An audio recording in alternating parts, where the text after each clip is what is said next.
So I ended up selling 55 boxes for $20 each, and then I'm pretty sure that was $1,100 in sales. And then from that, I was able to donate about a little less than $1,000 to the hospital, which I know may sound small, but in like the grand scheme of things, but it's like a good start to get an initiative going that way.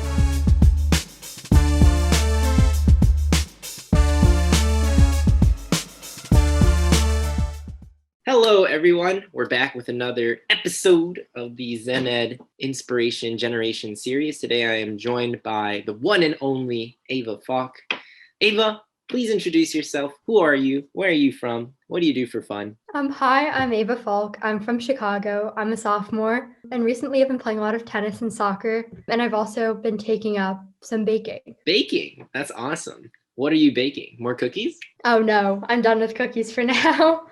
Gotcha. Cakes, brownies, that type of thing. Wonderful, wonderful. So this past summer, you were actually working on an initiative that had to do with baking, kind of. So if you could tell us a little bit about that. How did you get started with your initiative? What is it? That sort of thing. We'd love to hear. Yeah, so when I was younger, my mom was actually on the board of a hospital, a fundraising board. And ever since then, I've been taking part in fundraiser walks for them, setting up lemonade stands to raise money. So I kind of knew that I wanted to help in some way. I wanted to combine my newly found interest in baking with my passion to donate to this organization. So I decided to start a sugar cookie business called CookiesforKids. So basically with every order, all of the proceeds were donated to Lurie Children's, the hospital that my mom worked at.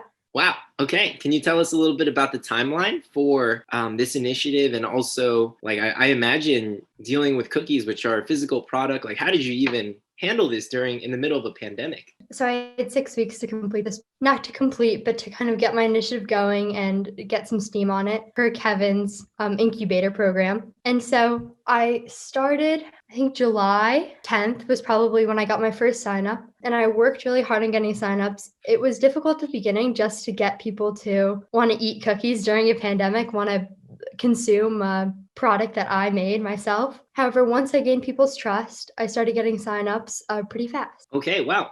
Maybe you can tell us a little bit about your numbers, like how many signups did you get? How many boxes did you sell? Like what was the cost of each box? All that sort of stuff. We'd love to hear the unit economics. So I ended up selling 55 boxes for $20 each. And then I'm pretty sure that was $1,100 in sales. And then from that, I was able to donate about a little less than $1,000 to the hospital, which I know may sound small, but in like the grand scheme of things, but it's like a good start to get an initiative going that way. That's insane. So $1,000. I mean, you didn't even work on this that crazy long. Like it was what, 8 weeks, 12 weeks? Yeah, like 8 weeks probably. Can you tell us a little bit about some of your setbacks? Like what were the difficulties? I know you mentioned the trust and the consumable products, but what else was there? So past that, there was kind of like the idea of the cookies going bad. I would bake a batch and then they would kind of sit there, not being able to. So the cookies were available for pickup or delivery. And when I couldn't deliver to people and when they weren't around to pick up, they kind of just sat there and then they got old. And then I had to make another batch of cookies, which kind of also cut down on my sales, but also I had to spend more money on the product in general. And then there was the fact that if I just shipped the cookies, then I wouldn't have to worry about people being around for delivery and pickup dates. However, I realized that I would need overnight shipping so that the cookies wouldn't get bad and the customer could still enjoy the cookies in like a reasonable amount of time. So that was $30, which I found per box. And then I would need to cool the icing too. I sold icing within the box of cookies. The icing would need ice packs, which would be another $5-ish per box. So $35 extra for shipping was a lot just for a $20 box of cookies. That is really expensive. That's crazy. So that was a no-go. And you ended up just driving around Chicago, hand delivering a lot of these. But I mean, that's pretty inspirational. Maybe you can tell us other side of the coin, what are you most proud of? I'm probably most proud of the amount of people that I could have impacted with this. During COVID, it's been difficult for families to come together just because of everyone's busy schedules, trying to maintain their job and also making sure that everyone is staying safe and healthy. So if I provided an easy opportunity for families to come together and make something, so decorate their cookies as a family, that really meant a lot to me. And I was able to help around 30 families do so. That is really, really special. Did anyone ever send like photos of them decorating it to you or stuff like that? I got a couple of pictures sent from like, I don't know, extended family, and then I got some pictures of people picking up the cookies, which they always had a smile on their face. So I hope that meant they were good. Yes, that's just so great. Wow. Maybe you could tell us a little bit about like what was going on in your head, your mental thought process throughout this entire journey. What was your mentality going into the incubator before you started the initiative, when you got your first customer, afterwards, and then, today, like how do you feel about all this? So going in, I was really excited just to be able to make something out of my summer. Because of COVID, I was worried that I wouldn't really have an impact that I could have made.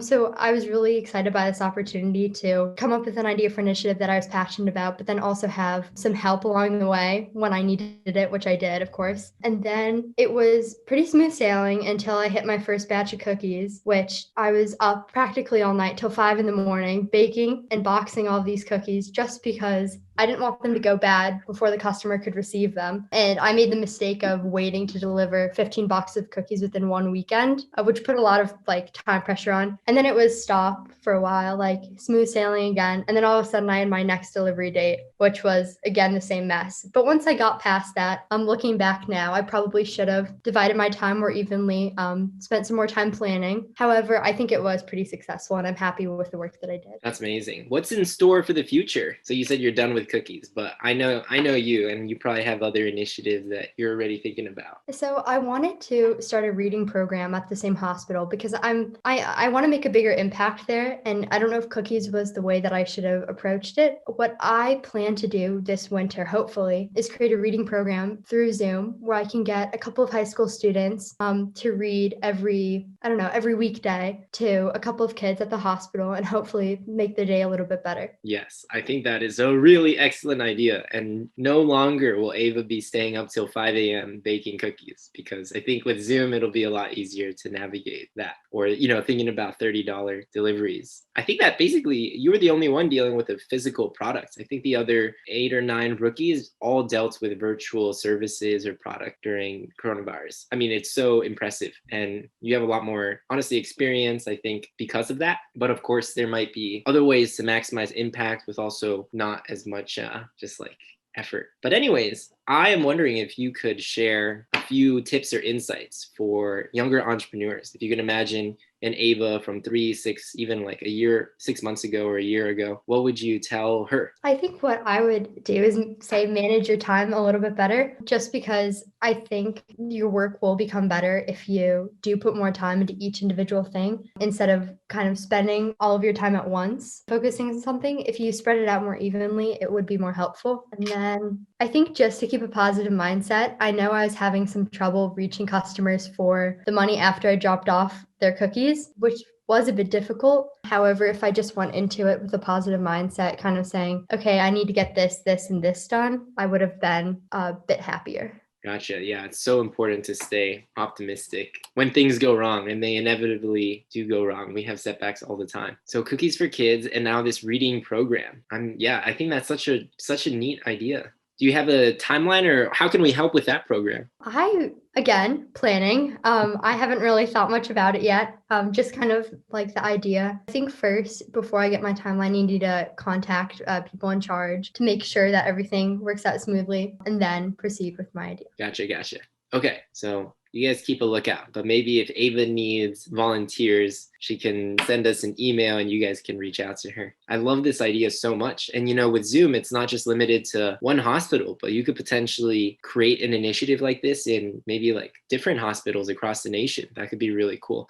And use Lurie's as a kind of testing ground. That's pretty much it that we have for today. We'll keep this short and sweet. But yeah, any questions for me, Ava, before I let you go? I don't think so.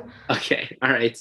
Well, thank you guys so much for joining us. This was Ava Falk from Chicago, founder of Cookies for Kids, and already cooking up some new initiatives. Thank you guys so much for joining us, and we'll see you next week.